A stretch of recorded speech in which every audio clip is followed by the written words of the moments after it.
За правалы крэпкага хозяйственника Лукашэнкі чарговы раз са сваёй кішэні заплацяць беларусы. ЗША і Іран заключылі перамір'е. Хто ў выніку здаў назад? Пажар у гістарычнай святыні і скандальны тэхнарэйв у галоўным запаведніку краіны. Пра гэта і не толькі ў кароткім выданні навінаў серады 8 красавіка на Белсаце. Пачынаем.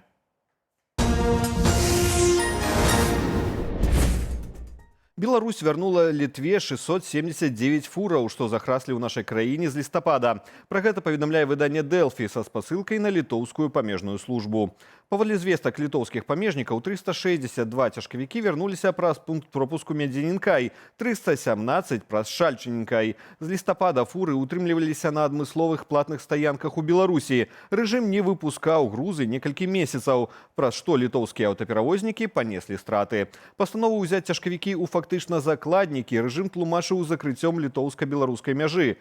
Зрух у справе пачаўся пасля сустрэчы спецпасланніка прэзідэнта ЗША ў справе Беларусі Джона Коула з Александром Лукашэнкам. Апошні дазволіў перавознікам забіраць фуры з 24 сакавіка. Гэта была адна з умоваў літоўскага боку для пачатку перамоваў з Беларусю, для якой, у сваю чаргу, мае значэнне магчымасць транспартавання праз Літву калійных угнаенняў.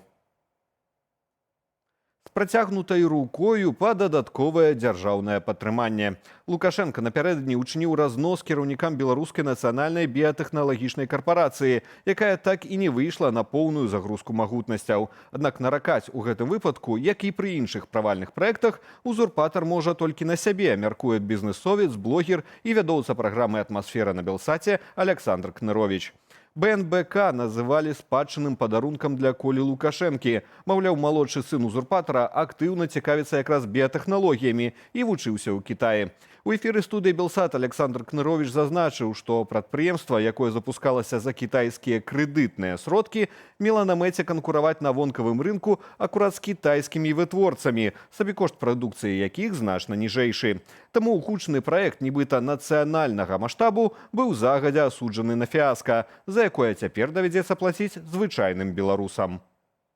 Калі мы прыцягваем крэдыты кітайскія, і потым вешае іх на людзей, на звычайных людзей. Вось зараз кожны з беларусаў можа сябе адчуваць уласнікам гэтага БМБК, які выдаткаў на яго каля $200–300 з кожнай сямейкі гаспадаркі патрацілі на яго. І зараз беларусы будуць аддаваць гэтыя пазыкі кітайскія. То гэта не інвестыцыі, гэта пазыка, якую трэба вяртаць. Ну і, канешне, галоўны паказнік гэтага правалу, гэта тое, што па плану павінна была быць выручка каля $600 мільёнаў, а мы мелі максімум 200 мільёнаў. То бок мы не трапілі ў 3 разы. Но я нагадаю, што гэта наша стандартная схема. Будаваць прадпрыемства незалежна ад таго, дзяржаўнае яно ці прыватнае, як быццам, але зноў зараз яно ўжо дзяржаўнае, і потым з бюджэта плаціць яго даўгі. Знішчэнне цывілізацыі адкладваецца, што б гэта не значыла.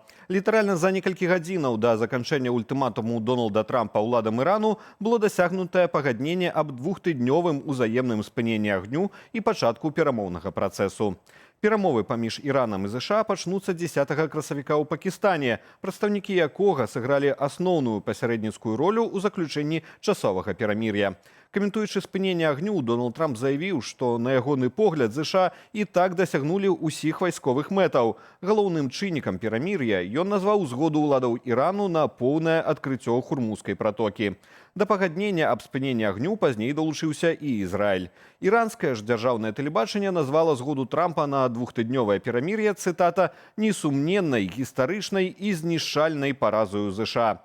На фоне паведамленняў аб магчымым падпісанні мірнай угоды паміж ЗША і Іранам кошты на сусветным рынку нафты пачалі імкліва зніжацца. Ва ўзросце 80 гадоў пайшоў з жыцця славуты футбольны трэнер Мірча Лучэску. Румынскі адмысловец быў трэцім у сусветным футболе паводле колькасці заваяваных трафеяў пасля сэра Алекса Фергюсона і Пепа Гвардыёлы.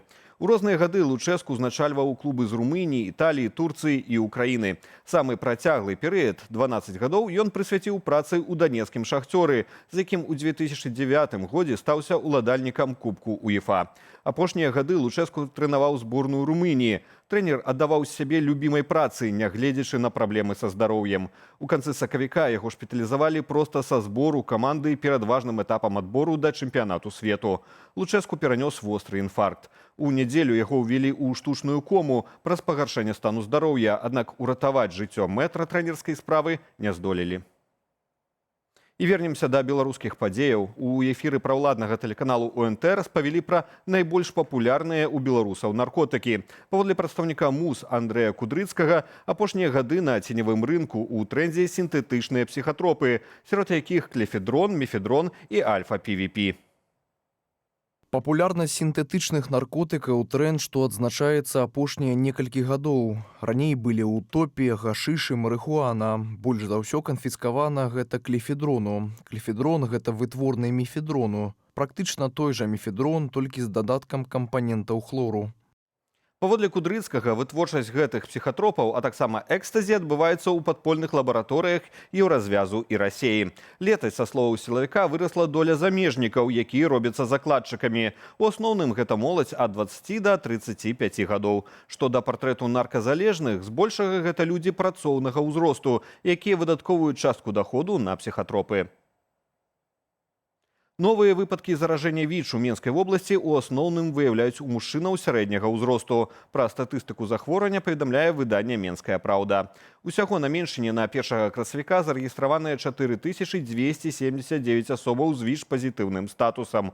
Гэта 3 выпадкі на 100 тысячаў насельніцтва. У катэгорыі рызыкі мужчыны ад 30 да 49 гадоў. На іх долю прыпадае амаль палова ад усіх упершыню выяўленых выпадкаў. У Ружанах ледзь не згарэў касцёл 17 стагоддзя. Пажар узнік паблізу гістарычнага будынку. Полымя ахапіла штабель дроваў на тэрыторыі кацельнай, паведамляе прэс-служба Міністэрства надзвычайных сітуацыяў. Калі брыгады ратаўнікоў прыбылі на месца здарэння, была пагроза распаўсюду полымя на бліжэйшыя будынкі. У выніку пажар удалося зліквідаваць, ніхто не пацярпеў. Цяпер высвятляюцца прычыны ўзгарання. Унук Уладзіміра Мулявіна, Уладзь Кульбіскі, трапіў у скандал. Ягоны гурт «Поліс ін Парыс» меўся выступіць на тэхнарэве ў Белавежскай пушчы. Аднак шмат каго з беларусаў абурыла ідэя вечарыны ў запаведнай зоне. Электронны тэхнарэйв запланаваны ў рэзідэнцыі Дзеда Мароза 18 красавіка. У лайнапе апроч «Поліс ін Парыс», «Кавекс», «ННК» і «Корт-333».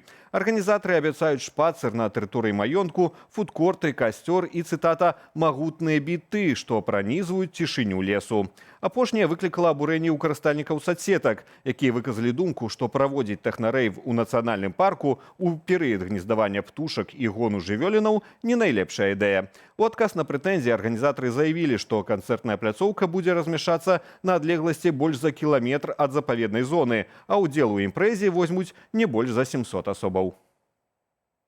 Незвычайная ягня з'явілася на свет на адной з фермаў Гарадзеншчыны. Жывёліна мае арыгінальную чорна-белую масць, што робіць яе падобнай да панды. Авечку назвалі Піпа, і яна ўжо мае свой фан-клуб у сацыяльных сетках. З'явіліся ахвочыя купіць Піпу, аднак гаспадары пастанавілі не прадаваць жывёліны, якая сталася сапраўдным сямейнікам. Без каментара.